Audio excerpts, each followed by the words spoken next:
वालेकुम सलाम सुमैया, मैं ठीक हूँ, आप कैसे हो?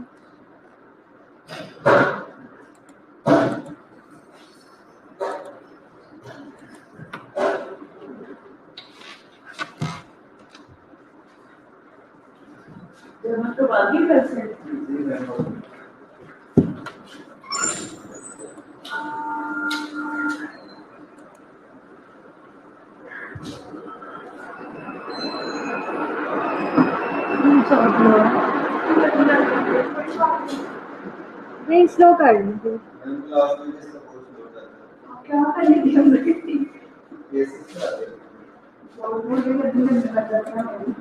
हेलो सुमैया, आवाज़ नहीं दे रही है?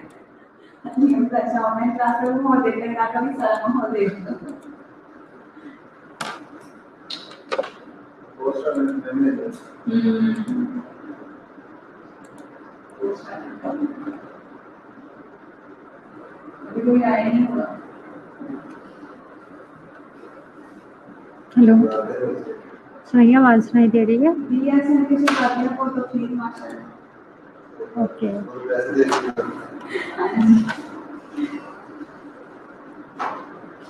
सुमैया, आज आप लोगों का बेसिकली मेरे माइंड में था आप लोगों का टेस्ट है बैक्टीरियल स्ट्रक्चर से रिलेटेड, बट वो अदीला से मैंने कंफर्म किया, वो कह रही है कि क्लास को अभी पता नहीं है, शायद कंफर्म नहीं है। तो अब ये ईद के बाद आप लोग का पूरा स्केड्यूल बना लेंगे, और हमने जैसे अभी स्टार्ट किया हुआ है ना टेस्ट का, और ये क्या हम स्टार्ट से कर लेंगे। स्टरलाइजेशन आप लोग का हो गया है जर्नल से, बैक्टीरियल स्ट्रक्चर मैंने आप लोग को पीपीटीज दे दी हैं, आप लोगों ने इसको अच्छे से याद कर लेना।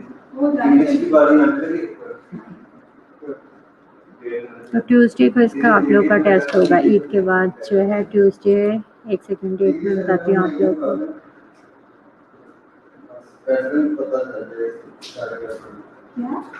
18 को आप लोग का टेस्ट होगा, या अपनी क्लास में ग्रुप में मैसेज कर देना है 18 डेट, टॉपिक का नेम लिख कर,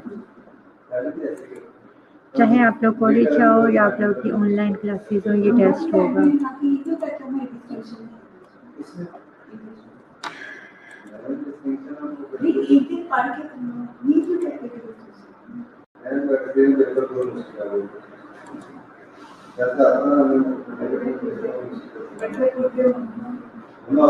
ओके सुमैया, साथ में ये मैसेज भी करो कि सब ज्वाइन करें, आप अकेली ने अभी तक ज्वाइन किया होगा।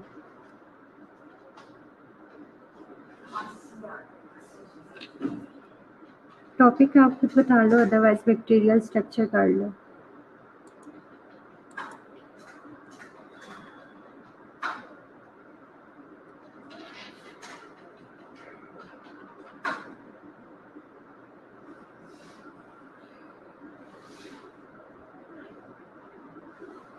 सुमैया, आप टॉपिक बता दो खुद से,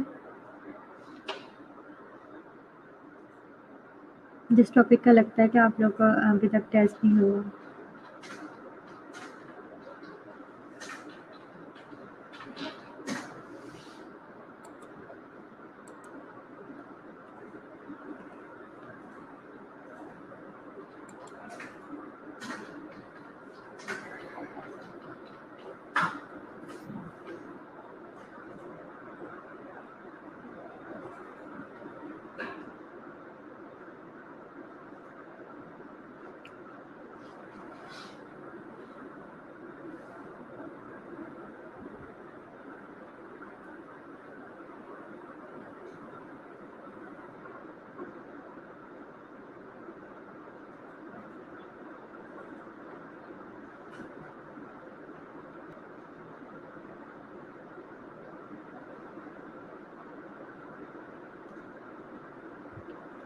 ग्राम एक्टिव डॉट्स कंप्लीट नहीं होंगे आज। ये काफ़ी इसमें काफ़ी स्लाइड्स हैं।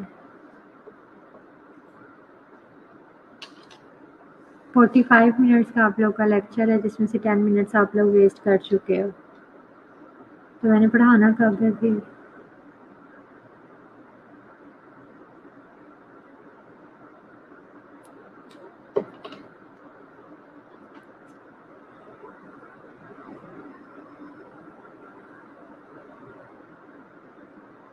एटीन को जो भी लेना जो आप लोग को सबसे मुश्किल टॉपिक लगता है वो रखना, ताकि ये दरमियान में टाइम है ना, काफ़ी डेज है, आप लोग अच्छे से प्रिपेयर कर लोगे।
अदीला आपने 10 मिनट्स गुजारने के बाद ज्वाइन किया है।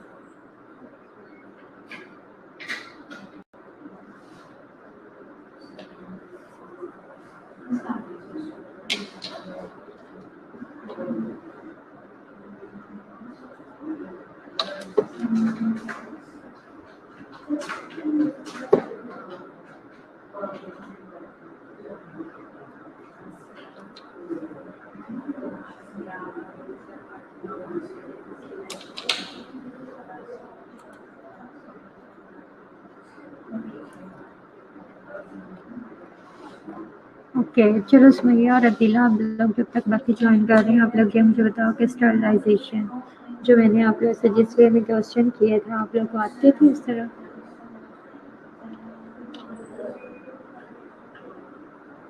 जो मैंने आप लोग की स्लाइड्स देखी हैं उसमें सीक्वेंस में या इस तरह से क्वेश्चन नहीं लिखे हुए थे, मतलब स्लाइड्स में नहीं लिखा हुआ था।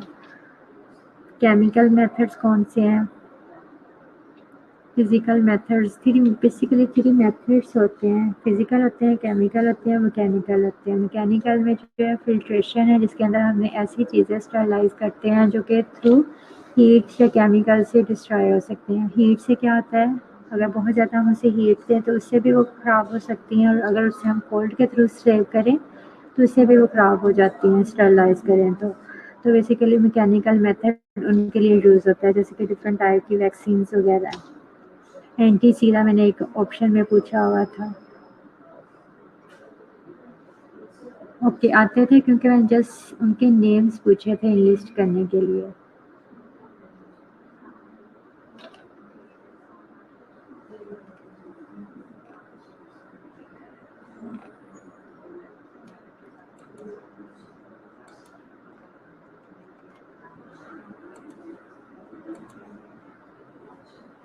मैं स्टार्ट कर रही हूँ, बाकी अभी तक नहीं आप लोग ने ज्वाइन किया तो आधा लेक्चर का टाइम तो गुजर चुका है।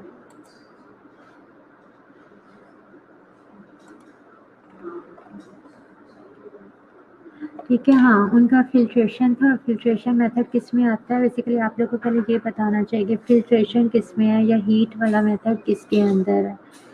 हीट हीट करना थ्रू हीट के, और या फिर कोल्ड करके फ्रीजिंग के थ्रू जो है ये किस में मेथड्स आते हैं। केमिकल्स में कौन-कौन से मेथड्स आते हैं वो आप लोग को बताना चाहिए। वाटर को स्टरलाइज़ करने के लिए आप लोगों ने क्या मेथड यूज़ बताया था? वाटर के लिए क्या हम कौन सा केमिकल यूज़ करते हैं?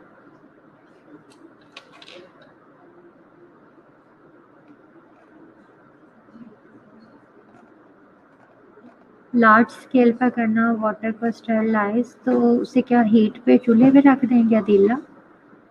देखो लार्ज स्केल पर वाटर को स्टरलाइज करना है तो आप क्या करोगे, एक अगर पूरा तालाब है तो हमने उस तालाब के पानी को साफ करना है, तो क्या हम उसके किस तरह से फिजिकल मेथड कौन सा आप इम्प्लीमेंट उस पर करोगे? क्लोरीन। ठीक है, सुमैया ने इसका आंसर दिया, थ्रू क्लोरीन जो है हम केमिकल मेथड यूज़ करेंगे। अगर हम ये तो नहीं है कि हमने घर में 1 बोतल 2 बोतल्स बॉयल करनी है। ये लार्ज स्केल पर बात हो रही है कि बहुत बहुत ज़्यादा जैसे तालाब से वगैरह बने होते हैं उनके अंदर वाटर को जो है हम हीट के थ्रू नहीं कर सकते, फिजिकल मेथड नहीं पॉसिबल होता।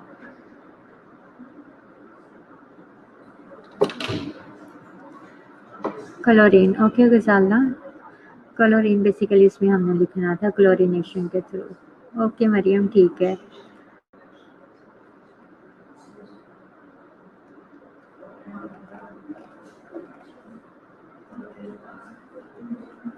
ओके अदिला, आपने पहले लिखा कि फिजिकल मेथड और फिर आपने कहा क्लोरीन में ना, तो क्लोरीन जो है वो फिजिकल मेथड में नहीं आएगी, ये केमिकल में आएगी। चलिए ठीक है क्लास, आप लोगों ने जो लास्ट पढ़ा था उसमें आप लोगों ने पढ़ा था ग्राम पॉजिटिव रोड्स के बारे में। उसमें मैंने आप लोगों को 2 मेथड्स मतलब 2 में डिवाइड करके हम लोगों ने बैक्टीरिया पढ़े थे। एक ऐसे बैक्टीरिया, दोनों ही टाइप्स पॉजिटिव की थी, रोड्स थी, बट डिफरेंस ये था कि उनमें से कुछ बैक्टीरिया स्पोर्स प्रोड्यूस करते थे, कुछ जो है वो स्पोर्स प्रोड्यूस नहीं करते थे। स्पोर्स के में वाले सारे ही इम्पोर्टेंट बैक्टीरिया थे, बेसिलस थे और क्लोस्ट्रीडियम के स्पीशीज़ थे, जो चारों के चारों स्पीशीज़ आप लोगों को पता होनी चाहिए। इसके अलावा नॉन परफॉर्मिंग बैक्टीरिया मैंने आप लोगों को थोड़े से ही 2 बताए थे।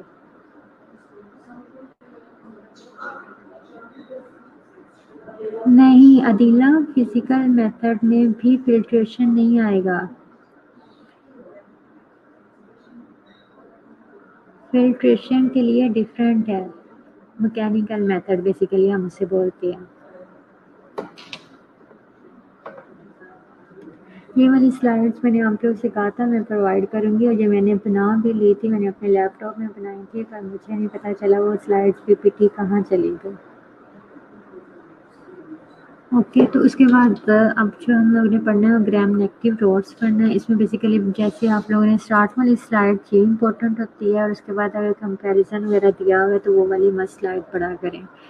तो अब जो हमने ऐसे बैक्टीरिया जो कि अब इंटेरिक ट्रैक, देखो ग्राम नेगेटिव रोड्स को मैंने 2 में डिवाइड किया हुआ है, जो कि इंटेरिक ट्रैक मतलब हमारे जीआईटी सिस्टम में इन्फेक्शंस या डिजीजेस कॉज करते हैं, वो इंटेरिक ट्रैक से रिलेटेड हैं। और इसी तरह ग्राम नेगेटिव हैं और रोड्स हैं, बट वो किसको टारगेट करते हैं, हमारी रेस्पिरेटरी सिस्टम को करते हैं, तो उसके लिए अलग से एक पीपीटी है, उसमें जस्ट 2-3 बैक्टीरिया ही डिस्कस है। तो आज जो हम लोग पढ़ेंगे वो ग्राम नेगेटिव रोड्स हैं और रिलेटेड है इंटेरिक ट्रैक से। ऐसे पैथोजेंस जो कि विद इन और आउटसाइड इंटेरिक ट्रैक्ट्स में डिजीज कॉज करते हैं, उसमें इकोलाई है और साल्मोनेला है। Pathogen primary with in the enteric track, अब इंटेरिक ट्रैक के अंदर की बात हो रही है, उसमें कौन कौन से बैक्टीरिया हैं? शिगेला है, विब्रियो कॉलरा है, कैम्पाइलोबैक्टर है और हेलिकोबैक्टर है। Pathogen outside the enteric track, अब इंटेरिक ट्रैक के बाहर मतलब हमारे एब्डोमेन को भी इन्वॉल्व कर लेते हैं, तो उसमें कौन कौन से हैं? क्लेप्शिला है, प्रोटियस है, सोडोमनास है और बैक्टीराइड्स है। ओके क्लास, देखो आप लोगों को ये नहीं पता, अब इकोलाई आ जाए, इकोलाई पर आप लोगों ने अगर सिंपल इकोलाई के बारे में कुछ पूछा हो तो आप लोग क्या बता सकते हैं? मैक्सिमम ये बता सकते हैं कि ये यूटीआई कॉज करता है। जब तक हमें ये नहीं पता कि ये ग्राम नेगेटिव रोड्स में, देखो हमें इसकी क्लासिफिकेशन पता चल गई है, इसकी कैटेगरी पता चल गई है, तो हम 3 से 4 बातें इसके बारे में लिख सकेंगे। ये ग्राम नेगेटिव है, रोड्स है, ठीक है, रोड्स है, तो रोड्स की बेस पे हम इसका कलर कर बता सकेंगे कि अंडर माइक्रोस्कोप हमें किस कलर में दिखाई देगा, किस शेप में दिखाई देगा, सही है। और इसके अलावा हम इसके लिए क्या करते हैं, ग्राम नेगेटिव में जितनी बातें आ रही होंगी आप लोग उससे लिख सकोगे, तो हमें पहले ये बताना चाहिए कि ये आता किस कैटेगरी में है। तो ये 1 बाय 1 हमें सारे बैक्टीरिया पढ़ने हैं। तो अब ये देखो आप लोगों के पास टाइम शॉर्ट है, आप इनमें से जो भी ईज़िली याद रख सको वही रख लेना। सबसे पहले है इकोलाई। इकोलाई में आप लोगों ने देखना है कि देखो डिजीज़ेज़ आप लोगों को सबकी बताना चाहिए कि इकोलाई इन्फेक्शन कौन-कौन से कॉज़ करता है। इकोलाई क्या करता है? मेन इम्पोर्टेंट सोर्स है यूटीआई का। यूटीआई करता है, इसके अलावा सेप्सिस है, न्यूनेटल मेनिंजाइटिस है और ट्रैवलर डायरियाज़। ये जो है यूटीआई ये और ट्रैवलर डायरियाज़ ये हमारे इकोलाई से स्पेशली लिंक्ड हैं डिसीज़ेज़ हैं। इन्फेक्शन कॉज करता है। अब इसकी करेक्टरिस्टिक्स क्या हैं? ग्राम नेगेटिव रोड्स हैं और फर्मेंट करता है लैक्टोज की फर्मेंटेशन की बेस पे हम इक्वलाई को बाकी ग्राम नेगेटिव रोड से क्या करते हैं, डिफ्रेंशिएट कर सकते हैं। हैबिटेट इसका क्या है? देखो आप लोग को पता है इंटेरिक ट्रैक है। इंटेरिक ट्रैक की बात किया तो आपको पता होना चाहिए कि कोलन की ही बात हो रही है। Habitat is the human colon. It colonizes the vagina and urethra. From the urethra, it ascends and causes UTI. तो अब ascending और descending आप लोगों को पता है कि क्या होता है। ascending में ये ऊपर की तरफ मूव करेगा और UTI कॉज करेगा। इवन कि ऊपर की तरफ मूव करते हुए ये क्या करता है, हमारे ब्लैडर तक चला जाता है, सिस्टाइटिस वगैरह करता है। ट्रांसमिशन क्या है? Acquired during birth in neonatal meningitis and by faecal oral route in diarrhoea.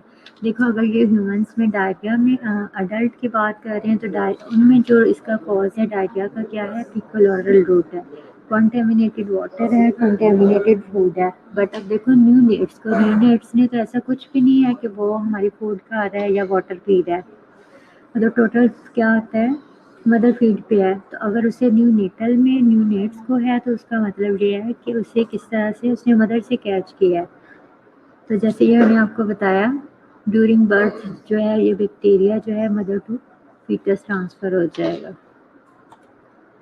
Pathogenesis में इसमें क्या है? एंडोटॉक्सिन इन। अब देखो ग्राम नेगेटिव की जहाँ भी बात होगी आप लोगों ने उसकी पैथोजेनेसिस को डिस्कस करना है तो साथ में एक्स्ट्राटॉक्सिन के साथ जो इम्पोर्टेंट टॉक्सिन होगा वो क्या होगा? एंडोटॉक्सिन है। क्योंकि एंडोटॉक्सिन जो है वो ग्राम नेगेटिव की सेल वॉल्स में प्रेजेंट होता है एज ए लाइपोपॉलीसेकेराइड। तो ये बात आप लोग ग्राम नेगेटिव की, चाहे ग्राम नेगेटिव में आ रहा है कौन सा भी आ रहा है, चाहे वो ककाई में है या रोड्स में, आप लोग उसमें ये एक पॉइंट ऐड कर सकते हो। Endotoxin in cell wall causes septic shock two enterotoxin are produced by enterotoxigenic E coli strains. अच्छा अब ये क्या है? हीट लिबाइल टॉक्सिन है और हीट स्टेबल टॉक्सिन है। एंडोटॉक्सिन के अलावा इंटेरोटॉक्सिन का मतलब ये है कि जो वो हमारे इंटेरिक ट्रैक के अंदर प्रोड्यूस कर रहा है स्पेसिफिक, वो कौन से? हीट लिबाइल है और हीट स्टेबल है। अच्छा इसके अलावा एक इम्पोर्टेंट बात जो आप लोगों ने इसके पॉइंट नंबर 4 में लिखी हुई है, Shiga toxin is an enterotoxin produced by E coli strain with the O antigen कौन सा है? 157H7 serotype. ये आप लोगों ने जो डिजिट लिखा हुआ है या ये जो टाइप लिखी हुई है सीरोटाइप की, ये MCQs वाइज इंपॉर्टेंट होती है, आप लोगों ने ये याद रखनी है। It causes bloody diarrhoea and haemolytic uraemic syndrome. Bloody diarrhoea क्या होगा, कोई मुझे बता सकते हैं?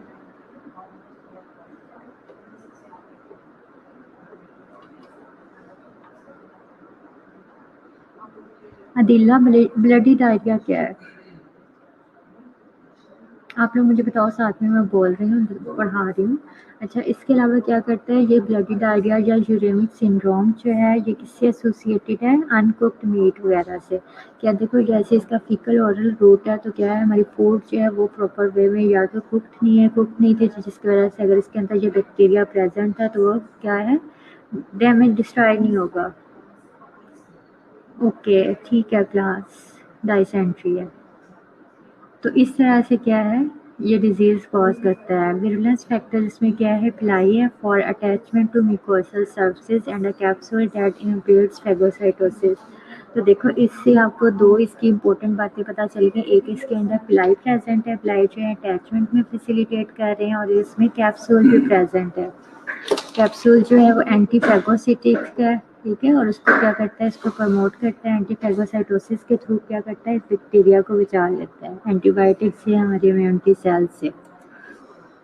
लेबॉर्ट्री डायग्नोसिस वही आएंगे जैसे आप लोगों ने ग्राम पॉजिटिव रोल्स में पढ़ा था। क्या क्या है? ग्राम स्टेनिंग है, कल्चरिंग करते हैं, इसके अलावा लैक्टोज फर्मेंटिंग कॉलोनीज है, on methylene, eosin methylene, blue agar और मैकॉनकी एगर। जैसे कि ये मैंने आपको बताया कि लैक्टोज को जो है ये फर्मेंट करता है, तो इसी की बेस पे अगर हम इसकी आइडेंटिफिकेशन करें लेबॉर्ट्री के अंदर तो ये क्या कर रहा होगा, इसकी कॉलोनीज जो है वो लैक्टोज फर्मेंटिंग कॉलोनीज होंगी। सीरोलॉजिकल टेस्ट होते हैं वो इतने यूजफुल नहीं होते। अभी तक जितने भी आप लोगों ने ग्राम पॉजिटिव में या ग्राम नेगेटिव में पढ़ा है उसमें सीरोलॉजिकल टेस्ट होते हैं इतने यूजफुल नहीं है, बट क्या है हम उसे अंडर माइक्रोस्कोप देख रहे हैं किस तरह, उसकी कल्चरिंग करवा रहे हैं और क्या कर रहे हैं, स्टेनिंग के थ्रू देख रहे हैं। इसके अलावा हम कुछ देख रहे हैं तो ये देख रहे हैं कि उसकी क्या है, वो किस चीज़ को फर्मेंट करता है, कौन सा एंजाइम प्रोड्यूस करता है। ट्रीटमेंट क्या है, एम्पिसिलिन या सल्फोनामाइड्स है, किसके लिए, यूटीआई के लिए। इसके अलावा थर्ड जनरेशन है सेफलोस्पोरिन फॉर मेनिंजाइटिस और सेप्सिस। अब बच्चों में न्यू नेट्स में अगर मेनिंजाइटिस हुआ है तो उसमें हम जो है सेफलोस्पोरिन देते हैं। Rehydration is effective in traveller diarrhoea.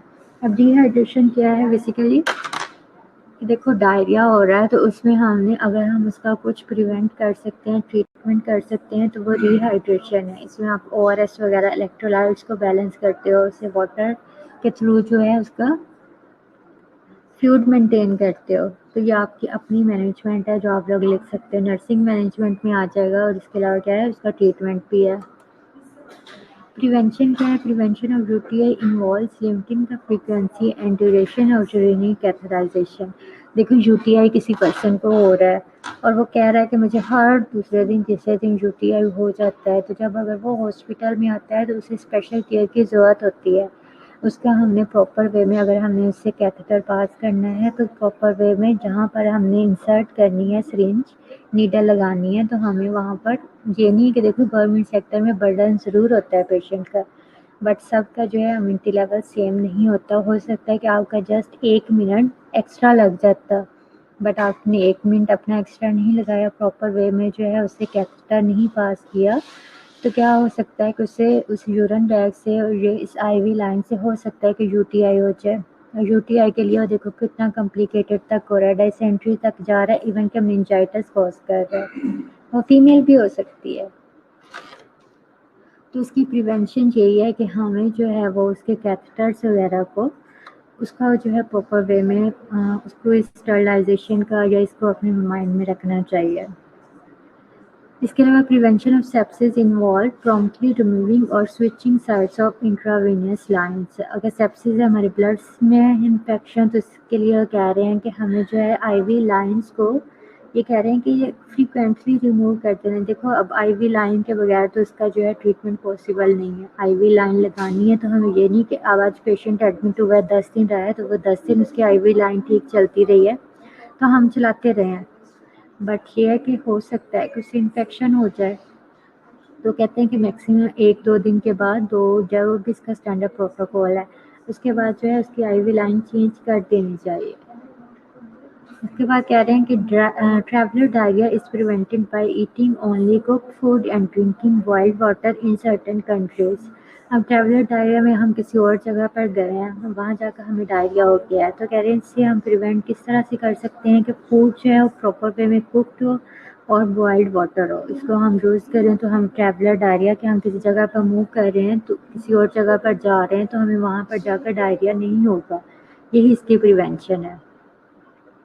बाकी ये कि एरिया नहीं मैटर करता कि आप लोग लाहौर से क्या है मुल्तान जा रहे हो, तो मुल्तान का क्या है, अगर कुछ डिफरेंट है तो वहाँ का पानी या फूड ही है मैटर कर रही है जिसकी वजह से आपको डायरिया हो रहा है। ये नहीं है कि मुल्तान सिटी में कुछ ऐसा है कि आप क्या है डायरिया हो गया है। फूड वाटर चेंज होता है जिसकी वजह से डायरिया होता है। तो कह रहे हैं कि इनको माइंड में रखा करो कि प्रॉपर फूड जो है वो कुक्ड होनी चाहिए और वाटर बॉइल्ड होना चाहिए। इसके अलावा प्रोफाइलेक्टिक डॉक्सीसाइक्लिन और पेप्टोबिस्मोल प्रिवेंटिव, बस इतना ही काफ़ी है। There is no vaccine that prevents any of the disease caused by E coli. तो वैक्सीन अवेलेबल नहीं है, तो सिंपल आप लोग लिख सकते हो कि वैक्सीन इज़ नॉट अवेलेबल।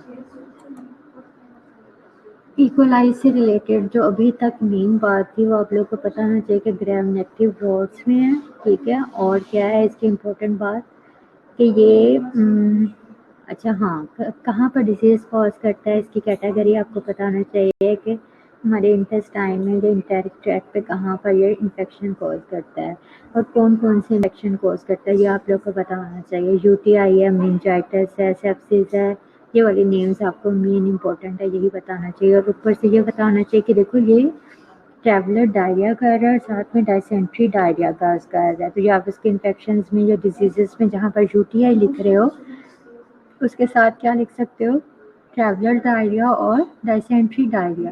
ये 3 बातें ऐड करके देखो, जो फर्स्ट स्लाइड पे मैंने इसके डिजीज़ या इन्फेक्शन के नेम्स लिखे हैं उससे आप ज़्यादा कर सकते हो ना।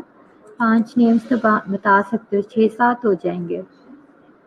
जैसे मैंने इस डिजीज़ में सिर्फ यूटीआई लिखा है, बट वो जो डायरिया उसने कॉज किया वो नहीं लिखा। तो आप लोग इसमें देखो, इसमें ऐड करके कितने 5-7 नेम बन जाएंगे। तो इकोलाई कौन कौन से इन्फेक्शन कॉज करता है, आप लोग को 7 नेम्स, ये मैं कहती हूँ जो फर्स्ट स्लाइड है और बैक्टीरिया की फर्स्ट स्लाइड तो लाजमी कर लो। उसके अंदर ये डिजीज़ के नेम मेंशन है, तो आप लोग को याद रहेगा कि इकोलाई कौन कौन से इन्फेक्शन कॉज करता है।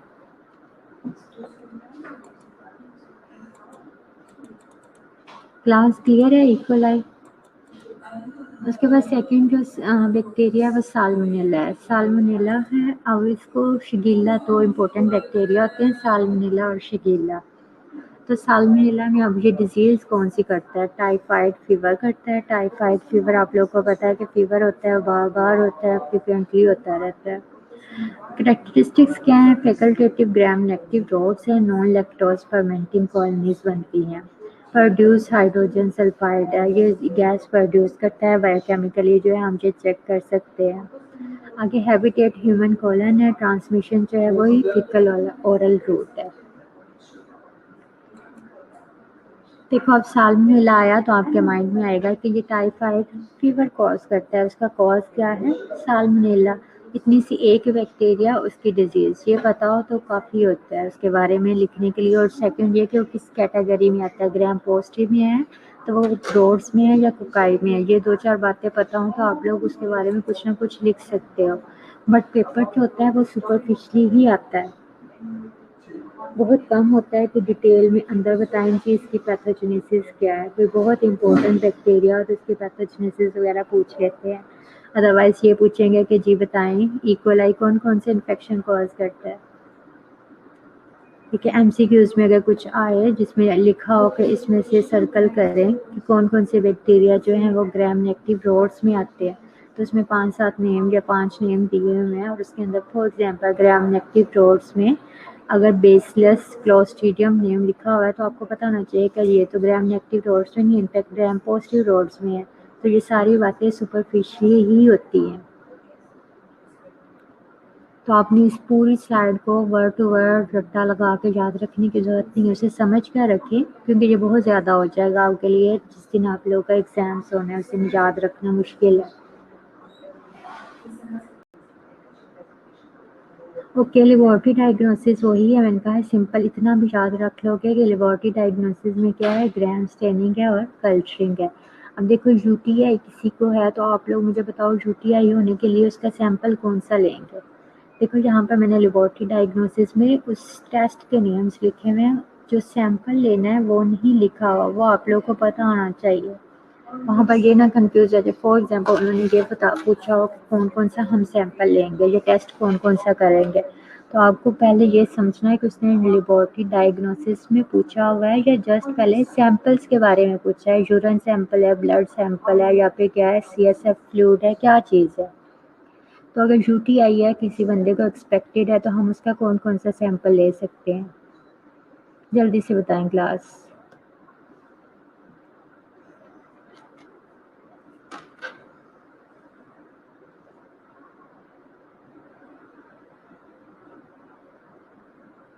यूरिन कल्चर है और ये पीएपी पैप स्मेयर, ओके, और क्या लेंगे।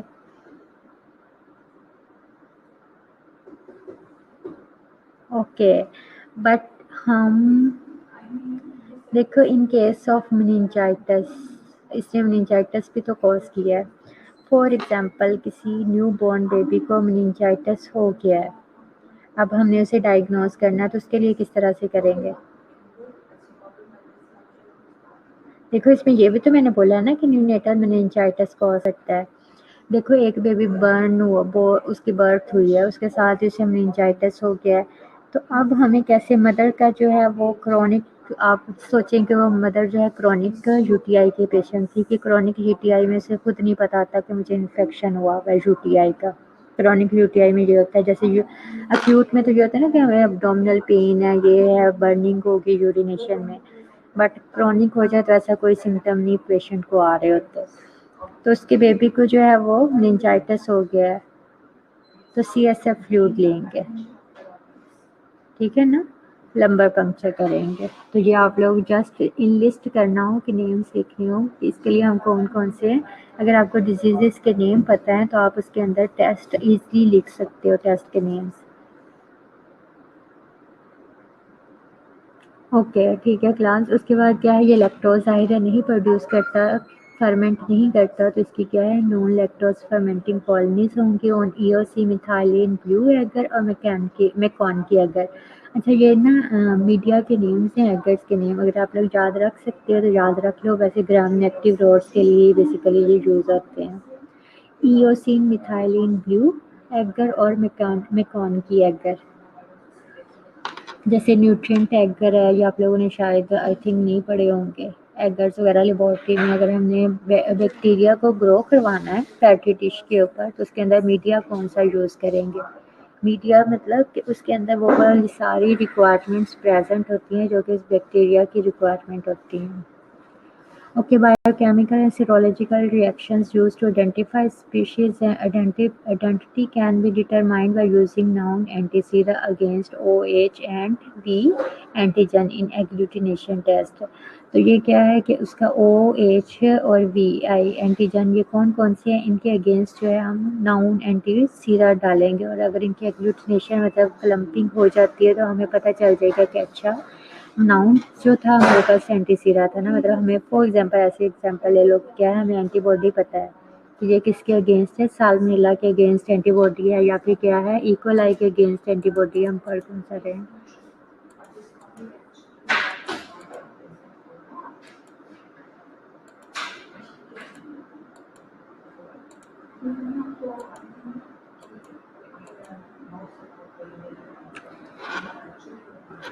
ओके, तो हमें जब पता है कि अगर अच्छा आप देखो वी एंटीजन या ओ एच एंटीजन, आप लोग मुझे बता सकते हो ओ एंटीजन या एच एंटीजन किसका होता है।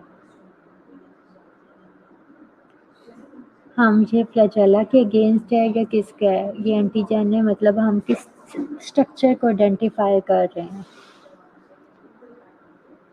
चलें, वी वाला मैं बता रही हूँ कैप्सूल है, वी एंटीजन है मतलब उसमें अब एंटीजन क्या है उसका कैप्सूल है। ओ और एच आप लोग मुझे बता दो। फ्लैजेला के लिए मुझे ये बता दो चलो।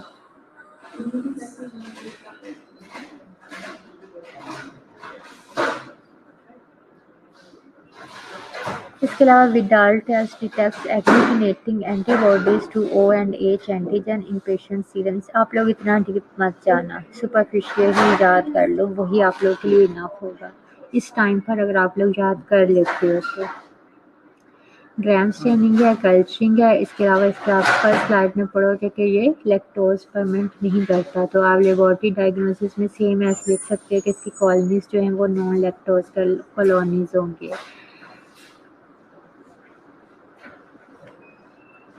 ओके, उसके बाद ट्रीटमेंट क्या है, मोस्ट इफेक्टिव ड्रग इस सेफ्ट्रिक्सोन है, एम्पिसिलिन और ट्राइमेथोप्रिन है। Sulfamethoxazole can be used in patients who are more severely ill. तो बस ऊपर से जो आप लोग इनमें से सिंपल नेम्स याद रख सकते हो क्योंकि सबकी एंटीबायोटिक्स आप लोग को याद नहीं रहेंगी। जो इसमें से आपको एक तो सिंपल नेम्स आप लोग को ईज़िली याद रख सकते हैं कि टाइफाइड फीवर में देखो साल्मोनेला के अगेंस्ट आप लोग के माइंड में शायद आए कि ना आए कौन सी एंटीबायोटिक हम यूज़ करते हैं, बट आप लोग इस वे में याद रख सकते हो कि टाइफाइड हुआ है तो हम उसे कौन सी एंटीबायोटिक डॉक्टर रिकमेंड करेगा। आपके पास हॉस्पिटल में टाइफाइड के साथ पेशेंट आता है तो उसे इनमें से कोई एंटीबायोटिक जा रही है तो आप कहेंगे कि यस इसके मतलब ठीक है इसका ट्रीटमेंट हो रहा है। अदरवाइज़ आप कहोगे कि नहीं इसकी मतलब हमें जो है डायग्नोस दोबारा करवाने की ज़रूरत है कि ये बैक्टीरिया इस रेजिस्ट है या सेंसिटिव है। आप लोग खुद से भी अपनी ओपिनियन दे सकते हो ना। तो टाइफाइड को अपने माइंड में रखते हुए इसका ट्रीटमेंट याद रख लेना। प्रिवेंशन क्या है, देखो टाइफाइड है फीकल ओरल रूट है तो इसकी प्रिवेंशन जो है हम लोग किस तरह से कर सकते हैं, पब्लिक हेल्थ मेजर्स हैं। क्या है कि सेवेज को प्रॉपर वे में डिस्पोज किया जाए, वाटर की क्लोरिनेशन की जाए, स्टूल कल्चर्स किए जाएँ, किसके हैंडलर्स के, कौन से फूड हैंडलर्स जिनका कॉन्टैक्ट मतलब फीकल ओरल रूट है ना, दोनों रूट है। अगर ये फीकल ओरल रूट से मतलब हमारी फूड कॉन्टेमिनेटेड हो रही है, कौन कॉन्टेमिनेट कर रहा है, जो कि उसे डील कर रहे हैं फूड हैंडलर्स, जैसे कि हम मीट खरीदने जाते हैं, तो अगर उस बंदे को जो कि मीट की कटिंग कर रहा है, मीट सेल कर रहा है, अगर उसे ही ये पॉजिटिव है, उसे टाइफाइड हुआ है, तो डेफिनेटली क्या है, उसके कुछ ना कुछ ओरल सिक्रेशन या किसी तरह से सांस के थ्रू या किसी तरह से ये हो सकता है कि उसकी फूड कंटेमिनेटेड, वही मीट कंटेमिनेटेड हो जाए। तो ये कह रहे हैं कि इसकी जो है स्क्रीनिंग जो है, जो कि फूड हैंडलर्स हैं उनकी लाजमी करनी चाहिए। उसके अलावा जो है वॉशिंग जो है फूड हैंड्स की, उनकी जो है वो भी वॉशिंग की प्रैक्टिस वगैरह होनी चाहिए। आगे 2 वैक्सीन्स इसके अगेंस्ट अवेलेबल हैं, बस इतना आप लोग याद रख लो कि vaccine is available against salmonella typhi, मतलब टाइफाइड फीवर के अगेंस्ट वैक्सीन अवेलेबल है। ओके क्लास, ठीक है, यहाँ तक। आगे मैं शिगेला जल्दी से पढ़ा लेती हूँ 3, चलो आप लोग के दरमियान में छुट्टी हैं, आप लोग पढ़ सकोगे। अब शिगेला है, शिगेला में आप लोगों ने क्या है, इंटेरोक्लाइटस है। इंटेरोक्लाइटस में डायसेंट्री, मतलब हमारे जो कॉलन है उसकी क्या है, इन्फ्लेमेशन, वहाँ की जो है मेम्ब्रेन्स वगैरह की इन्फ्लेमेशन कॉज करता है। इसके अलावा क्या है, ग्राम नेगेटिव रोड्स है, नॉन लैक्टोज फर्मेंटिंग है, सेम है जैसे कि साल्मोनेला था। नॉन मिटाइल है इन कंट्रास्ट टू साल्मोनेला। ये सबसे इम्पोर्टेंट बात है इसमें से 2 बैक्टीरिया जो अभी तक हमने पढ़े, जो एमसीक्यूज में आते हैं, मेरे अपने एमसीक्यूज में एग्जाम्स में यूएचएस के पेपर में आया था कि साल्मोनेला को शिगेला से हम किस तरह से डिफ्रेंशिएट कर सकते हैं। तो हम इनको क्या है, मोटेलिटी की बेस पे कर सकते हैं। Salmonella is a motile, but Shigella जो है वो नॉन मोटाइल है, ये आप लोगों ने याद रखना है। ये मेरा अपना पेपर मैं आप लोगों को बता रही हूँ, उसमें ये एमसीक्यूज था। हैबिटेट इसका क्या है, ह्यूमन कॉलन है। अब देखो, अगर ये मेरे एमसीक्यूज में मेरे टाइम के पेपर में तब आया हुआ था, तो इसका मतलब यह है कि हम स्पेशल को बिल्कुल जो है निगलेक्ट, मतलब ये नहीं कह सकते कि स्पेशल पैथोलॉजी या स्पेशल बैक्टीरियोलॉजी हम लोग पढ़ते ही नहीं है। अगर आप लोगों ने ये अंदर से 1 बाय 1 बैक्टीरिया ना पढ़ा हो, तो ये आप लोग एक एमसीक्यूज भी आप लोग का स्किप हो जाए, तो समझिए 1 नंबर से भी आप लोगों की पोजीशंस रह जाती हैं। तो ये बात इम्पोर्टेंट है। देखो, अगर आप लोग पूरी स्लाइड्स नहीं पढ़ सकोगे तो इसमें से इम्पोर्टेंट बातें ज़रूर पढ़ लेना। हैबिटेट इसका ह्यूमन कॉलन है, ट्रांसमिशन वही आ रही है, इंटरैक्ट ट्रैक के जितने भी हैं वो फीकल ओरल रूट के थ्रू जो होते हैं, ये इन्फेक्शन ट्रांसमिट होता है। पैथोजेनेसिस आप लोग याद रखो या ना रखो, बाकी स्लाइड्स ज़रूर याद रखना। Invades the mucosa of ileum and colon but does not penetrate further, therefore sepsis is rare. कह रहा है सुपरफिशियल ही इन्फेक्शन कॉज करता है, एंडोटॉक्सिन सेल वॉल में प्रेजेंट होता है। इन्फेक्शियस डोज, अब आप लोग को इन्फेक्शियस डोज के बारे में पता होना चाहिए कि इन्फेक्शियस डोज क्या है, इसकी डेफिनेशन पता होनी चाहिए। इन्फेक्शियस डोज का मतलब ये होता है, जैसे कि आप लोगों ने मिनिमम इनहिबिटरी कंसंट्रेशन अभी तक पढ़ा है ना, जो एंटीबायोटिक्स की मिनिमम कंसंट्रेशन है जो कि रिक्वायर्ड है बैक्टीरिया को किल करने के लिए। सेम एज अब बैक्टीरिया की भी क्या है, एक तरह से कंसंट्रेशन या वो डिजिट में चाहिए जिस पर वो डिजीज़ कॉज कर सकते हैं। फॉर एग्जांपल, अब वो कह रहे हैं कि infectious dose is much lower than that of salmonella. वो कह रहे हैं कि शिगेला के जस्ट 50 इन्फेक्शियस डोज को कह रहे हैं कि शिगेला के जस्ट 1 से 10 बैक्टीरिया भी हमने क्या है, हमारी बॉडी के अंदर इन्वेड हो चुके हैं, हमारी फूड के थ्रू जो है बैक्टीरिया हमारी बॉडी में ट्रांसफ़र हो चुके हैं। तो अगर सिर्फ 10 भी हैं नंबर में, तो वो डिज़ीज़ कॉज कर सकते हैं। इसे कहते हैं इन्फेक्शियस डोज के मिनिमम कितने नंबर्स वो उस बैक्टीरिया के प्रेजेंट हैं जो वो डिज़ीज़ कॉज करने के लिए रिक्वायर्ड है। तो कह रहे हैं कि अगर 1 से 10 की रेंज में ये बैक्टीरिया हमारी बॉडी के अंदर चले गए हैं तो वो इन्फेक्शन कॉज कर देंगे। और वो कह रहे हैं कि ये साल्मोनेला के कंपैरिजन में बहुत ज़्यादा कम है। क्या पता साल्मोनेला फॉर एग्जांपल हमें 50 नंबर्स में हमारी बॉडी में जाएंगे तो ही डिजीज़ कॉज करते हैं, टाइफाइड कॉज करते हैं। आज पानी पिया, एक बैक्टीरिया चला गया साल्मोनेला, कल हमने कंटेमिनेटेड वाटर पिया, फिर हो सकता है दोबारा हमारी बॉडी के अंदर चला जाए। तो जब वो फॉर एग्जांपल, जस्ट मैं इसलिए बता रही हूँ कि साल्मोनेला के ज़्यादा नंबर्स चाहिए डिजीज़ कॉज करने के लिए। तो अगर वो 50 हैं तो वो 50 इस तरह से बॉडी में जमा हो गया, तो उसके बाद क्या है, उन्होंने मिलकर इन्फेक्शन कॉज कर दिया, टाइफाइड। बट शिगेला वो कह रहा है कि वो सिर्फ 10 नंबर भी हो जाए तो डिजीज़ कॉज कर देता है। Infection dose of Shigella is low. अब वो कह रहे हैं कि क्यों उसके कम नंबर से क्यों डिजीज़ कॉज कर सकते हैं, क्योंकि वो कह रहे हैं because it is resistant to stomach acid. अब अगर 5 बैक्टीरिया भी शिगेला के हमारी बॉडी में चले गए हैं तो क्या है, हमारे इंटेरिक ट्रैक के थ्रू क्या है, स्टमक में बहुत से बैक्टीरिया जो होते हैं वो किल हो जाते हैं ड्यू टू एसिडिटी। स्टमक का इन्वायरमेंट एसिडिक होता है ना, तो कह रहे हैं कि बट ये क्या है, शिगेला बैक्टीरिया ऐसा बैक्टीरिया है जो कि स्टमक में जाकर डाइजेस्ट किल नहीं होता, क्योंकि ये जो है एसिड को रेसिस्ट करता है। एसिड की वजह से क्या है, ये किल नहीं होगा। तो कहते हैं 10 बैक्टीरिया भी डिजीज काज करने के लिए इनसफिशिएंट होते हैं। Children in mental institutions and daycare center experience outbreak of shigellosis। तो कह रहे हैं कि ये जो है जहाँ पर जो है गैदरिंग होती है, इकट्ठे बच्चे खाना खा रहे होते हैं, वही सब कुछ हो रहा होता है, तो कह रहे हैं कि इनमें ये जो है ज़्यादा टारगेट्स होते हैं। नो क्रॉनिक कैरियर स्टेट, कि बैक्टीरिया या ये इन्फेक्शन क्रॉनिक स्टेज पे नहीं जाता। लेबोरेटरी डायग्नोसिस वही है, ग्राम स्टेनिंग है, कल्चरिंग है, नॉन लैक्टोज फर्मेंटिंग है, बायोकेमिकल सीरोलॉजिकल टेस्ट होते हैं with O antigen in agglutination करते हैं। सीरोलॉजिकल टेस्ट होते हैं वो यूज़फुल नहीं है। ट्रीटमेंट क्या है, फ्लूइड और इलेक्ट्रोलाइट्स की रिप्लेसमेंट है, और सीवियर केसेस में क्या है, सिप्रोफ्लोक्सासिन है। प्रिवेंशन वही है जो सेम है, मैंने आप लोगों को सालमोनेला में पढ़ाई थी। सना, आपको ये नाम दिखाई दे रहे हैं ना सबके, सना कुजूम, सोनिया, मरियम, अदीला, सुंदस, आप इनके नेम्स नोट करके ना जस्ट मुझे एक मैसेज कर दो, जल्दी से पेज पर लिख कर ना तो मुझे सेंड कर दो। मैं ये पढ़ा रही हूँ, प्रिवेंशन कंप्लीट करना चाह रही हूँ। 1 मिनट है, आप मुझे नाम, 10 स्टूडेंट है, 10 के नेम्स जल्दी से नोट कर दो। प्रिवेंशन क्या है, सैवेज डिस्पोजल है, कि मतलब प्रॉपर वे में जो हमारा वेस्ट है उसको जो है वो डिसइंफेक्ट करें, और साथ में क्या है वाटर सप्लाई करें। वाटर सप्लाई को भी क्या है, यहाँ देखो अदीला, यहाँ पर भी क्लियर आ रहा है, chlorination of the water supply. आप लोग ने स्टरलाइजेशन में, अगर आपका ये कंसेप्ट क्लियर नहीं था कि वाटर का किस तरह से हम स्टरलाइज कर सकते हैं, तो इधर वो प्रिवेंटिव मेजर्स में भी बता रहे हैं।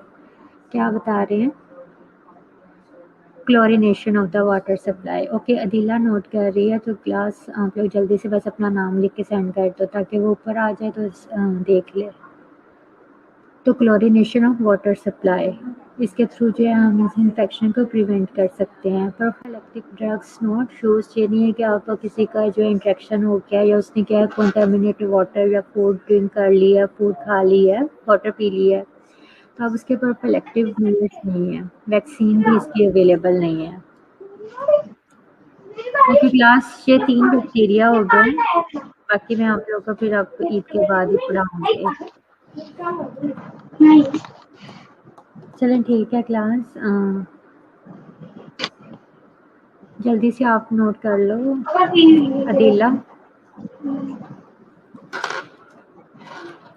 क्लास, बाकी जिन्होंने अपनी अटेंडेंस मार्क करवा ली है, किसी को कोई क्वेश्चन तो नहीं है इनसे रिलेटेड। 3 बैक्टीरियाज आज हम लोगों ने पढ़े हैं, इक्वलाई, साल्मोनेला और शिगेला। 1 2 3 4